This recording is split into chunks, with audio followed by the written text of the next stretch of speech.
دینا چاہوں گا جناب عطا اللہ تارڑ صاحب کو. پلیز ویلکم جناب عطا اللہ تارڑ صاحب. بسم اللہ الرحمن الرحیم. جناب پروفیسر احسن اقبال صاحب، minister for planning development and special initiatives, honourable Wajiha Qamar صاحبہ، minister state for education, Syed Tariq Fatemi صاحب، special assistant to the prime minister on foreign affairs, distinguished ladies and gentlemen, assalamu alaikum and a very good afternoon. I am very, very grateful to His Excellency Mr. Ehsan Iqbal for giving us this opportunity today on the birthday of Quaid-e-Azam Muhammad Ali Jinnah to speak on his life, his struggle, his work and his greatest achievement, which is the nation state of Pakistan. سر میں شکر گزار ہوں کہ آپ نے آج نہ صرف اس پروگرام کا انعقاد کیا بلکہ اس پروگرام سے جو مثبت نتائج مرتب ہوں گے، اور میں میجورٹی یوتھ کی یہاں پہ دیکھ رہا ہوں، قائد کی زندگی کو سمجھنے میں، قائد کے افکار کو سمجھنے میں اور قائد کے ویژن کو اور ان کے جو پرنسپلز تھے ان کو سمجھنے میں ہمیں بہت آسانی ہوگی. میں اپنے آپ کو اس قابل نہیں سمجھتا کہ میں اس موضوع پہ بہت زیادہ روشنی ڈال سکوں، مگر میں چند معروضات اپنی ضرور پیش کروں گا کہ 1876 میں وزیر مینشن کراچی میں پیدا ہونے والے محمد علی جناح کی زندگی کے جو 3 پرنسپلز تھے یوتھ کو لے کے، that is hope, determination and perseverance. یہ تینوں چیزیں انہوں نے اپنی زندگی میں کس طرح اپنائی. فار اے مومنٹ اگر آپ سوچیں کہ جب وہ 1892 میں پہلی اپرینٹس شپ کرتے ہیں لندن میں جا کے، he was only 16 years old. اور میں اس پہ یوتھ کی توجہ چاہوں گا کہ آپ سوچیں کہ 16 سال کا ایک بچہ جو کراچی سے لندن جاتا ہے اور لندن میں اپرینٹس شپ کرتا ہے، اور اپرینٹس شپ کے دوران وہ یہ فیصلہ کرتا ہے کہ میں نے اپنا کریئر جو ہے وہ لا کی فیلڈ میں پرسو کرنا ہے. اور جب وہ یہ فیصلہ کرتا ہے، and I am talking about determination and perseverance, اور یہ کہنے کا مقصد یہ ہے کہ جو چیز آپ ٹھان لیں، فیصلہ کر لیں اور ڈٹرمنڈ ہو جائیں تو پھر اللہ تعالیٰ آپ کی مدد کرتا ہے، you can achieve the impossible. اور کیا نتیجہ نکلا اس چیز کا کہ جب 16 سال کے محمد علی جناح نے یہ فیصلہ کیا کہ میں نے اپرینٹس شپ کے بعد میں نے لا کرنا ہے، میں نے لنکنز ان جانا ہے، اور لنکنز ان جانے کی وجہ بھی میں آپ کو بیان کروں گا کہ انز آف کورٹ ہیں جہاں سے آپ بیرسٹر بنتے ہیں.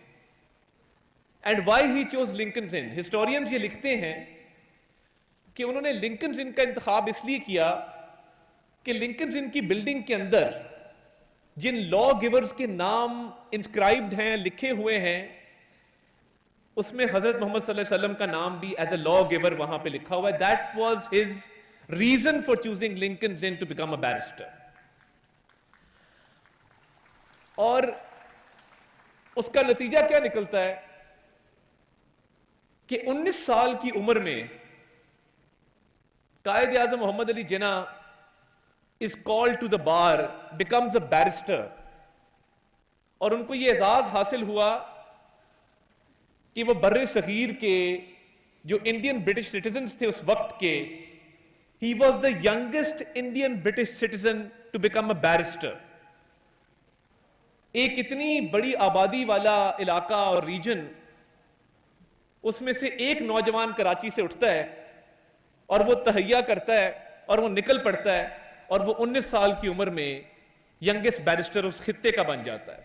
So this is the hope, perseverance and determination that I'm talking about. اور میں سمجھتا ہوں کہ علامہ اقبال کا یہ شعر ان پر بالکل فٹ بیٹھتا ہے کہ زمانے کے انداز بدلے گئے، نیا راگ ہے ساز بدلے گئے، خرد کو غلامی سے آزاد کر، جوانوں کو پیروں کا استاد کر. This was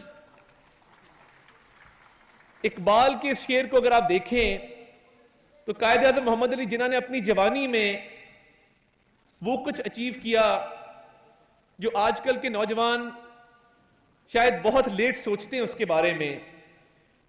and my argument از کہ coming from an affluent merchant family, having all the luxuries in life, having a status in society, ہم دیکھتے ہیں کہ جب آپ کو سب کچھ میسر ہو زندگی کے اندر تو آپ سٹرائیو نہیں کرتے, آپ سٹرگل نہیں کرتے.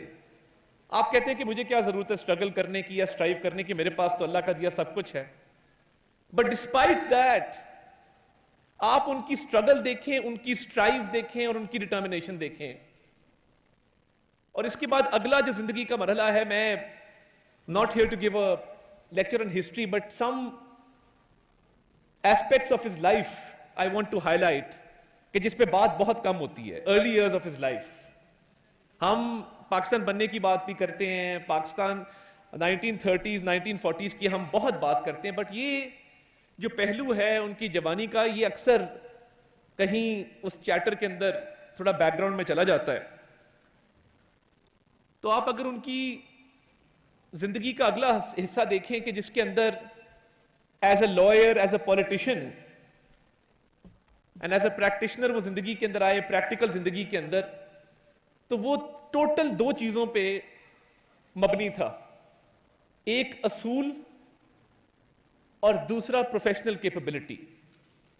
جب اصولوں کی بات آئی تو آپ جب ہسٹری اسٹڈی کریں گے تو آپ کو یہ چیز نظر آئے گی کہ کانگریس سے جب ان کی راہیں جدا ہوتی ہیں وہ اصولوں کی بنیاد پہ ہوتی ہیں. ان کو وہ سب کچھ جو کانگریس کرنا چاہ رہی تھی تھرو سول ڈس اوبیڈینس اس وقت وہ قابل قبول نہیں تھا. He had his own vision of attaining autonomy and independence. تو زندگی میں کبھی اصولوں پر کمپرومائز نہیں کیا. اور میں آپ کو ضرور ارج کروں گا جتنے ینگسٹرز یہاں بیٹھے ہیں کہ آپ ان کا 1908 کا کوکس کیس ضرور پڑھیں, فیروز شاہ مہتا والا. ایڈیسن صاحب یہ لوکل گورنمنٹ کا ایک کیس تھا اور وہی ہوا کہ 16 لوگوں کا ایک پینل بنتا تھا جو الیکٹ ہوتے تھے. And Feroze Shah Mehta was elected every time, but the European caucus decided کہ اس دفعہ ہم 16 کا پینل ایسا دیں گے کہ فیروز شاہ مہتا جو ہے وہ آؤٹ ہو جائیں گے اور وہ لوکل گورنمنٹ میں بمبئی کی کارپوریشن میں الیکٹ نہیں ہو سکیں گے. اور اس کا نتیجہ کیا نکلا کہ جو 16واں کینڈیڈیٹ الیکٹ ہوا اس 16 کے پینل میں ان کی کمپنی کے کچھ کانٹریکٹس تھے جو بامبے کی میونسپل کارپوریشن نے ان کو اوارڈ کیے ہوئے تھے, اور there was a conflict of interest. And Feroz Shah Mehta being a barrister himself, انہوں نے وہ کیس محمد علی جناح کو as a young budding lawyer دیا, اور وہ کیس نہ صرف انہوں نے جیتا بلکہ وہ ممبر ڈسکوالیفائی ہوا اور فیروز شاہ مہتا کو جو ہے بامبے کی کارپوریشن میں بحال کیا گیا.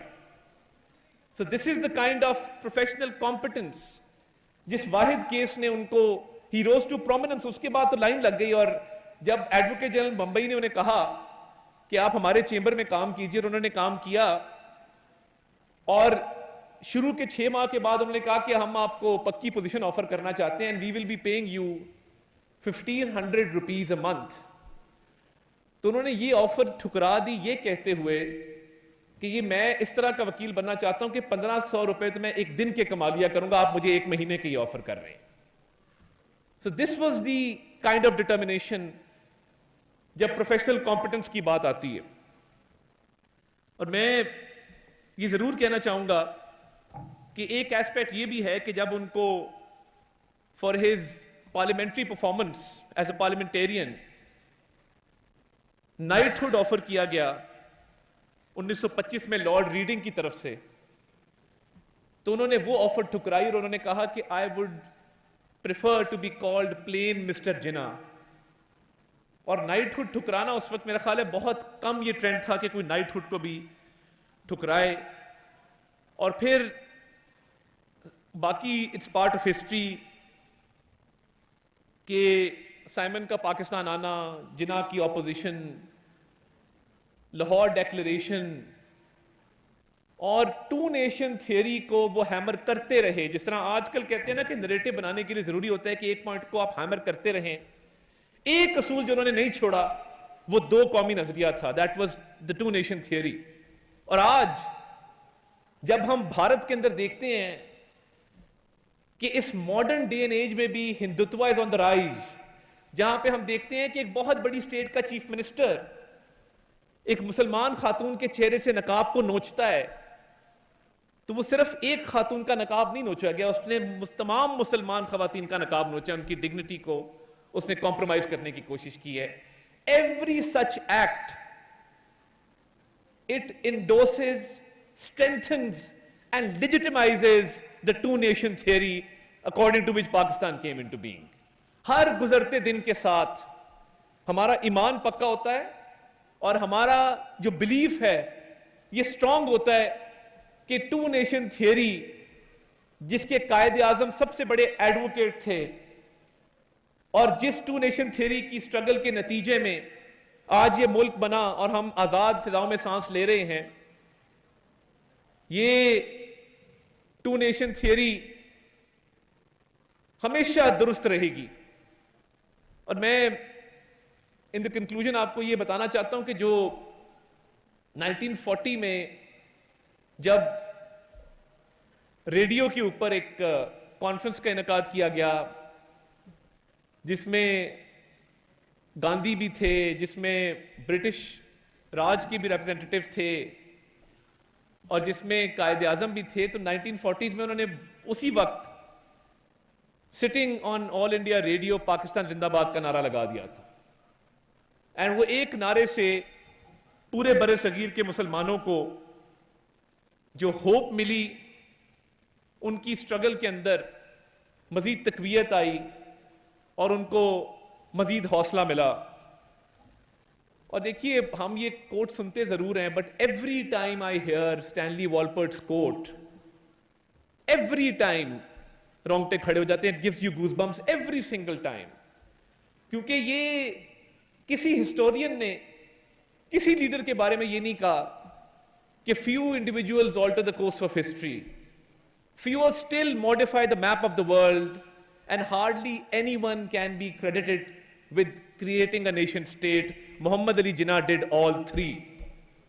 تو یہ کتنا بڑا اعزاز ہے کہ اللہ کے فضل سے نہ صرف بر صغیر کے مسلمانوں کو آزادی دی, بلکہ تاریخ کے اندر ایک ایسا نقش بنایا which will remain for all times to come. اور میں اینڈ پہ صرف یہ کہوں گا کہ یہ پاکستان ہماری شناخت ہے, ہمارا فخر ہے, اور اس نے ہمیں اتنا کچھ دیا ہے کہ آج پوری دنیا پاکستان کو نہ صرف ریلیونٹ سمجھتی ہے, پاکستان کی سافٹ پاور کو, پاکستان کی ملٹری پاور کو وہ مانتی ہے.